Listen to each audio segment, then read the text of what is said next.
Tale of Despereaux by Kate DeCamillo. Illustrated by Timothy Basilari. Chapter 39. Missing. The sun rose and shed light on what Roscoe and Miguel had done, and finally Despereaux awoke. But alas, he awoke too late. "Oh, I haven't seen her," Louise was shouting, "and I tell you, I was washing my hands of her. If she's missing, I say good riddance. Good riddance to bad rubbish." Despereaux sat up. He looked behind him. Oh, his tail, gone, given over to the knife, and where the tail should be, nothing but a bloody stub. And more foul play. "Gregory dead," shouted Cook. "Poor old man. That rope of his broken by who knows what, and him lost in the dark and frightened to death because of it. It's so much." "Oh no," whispered Despereaux. "Oh no, Gregory is dead?" The mouse got to his feet and began the long climb down the shelf. Once he was on the floor, he stuck his head around the door of the pantry and saw Cook standing in the corner of the kitchen, wringing her fat hands. Beside her stood a tall woman jangling a ring of keys. "That's right," said Louise. "All the king's men were down there searching for her in the dungeon, and when they came back up, who do they have with them?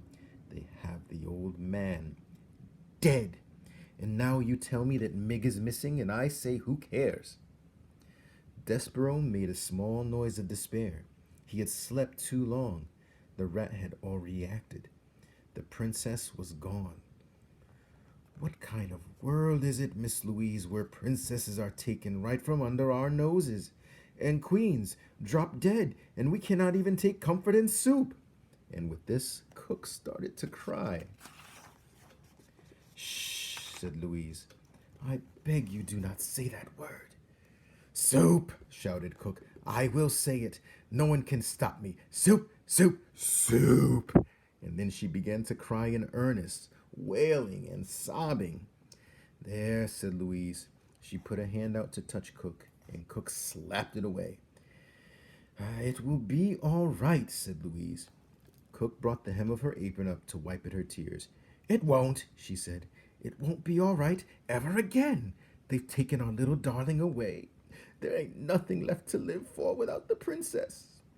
Despereaux was amazed to have exactly what was in his heart spoken aloud by such a ferocious, mouse-hating woman as Cook. Louise again reached out to touch Cook, and this time Cook allowed her to put an arm around her shoulder. "What will we do? What shall we do?" wailed Cook. And Louise said, "Shh, there." Alas, there was no one to comfort Despereaux, and there was no time anyway for him to cry. He knew what he had to do. He had to find the king.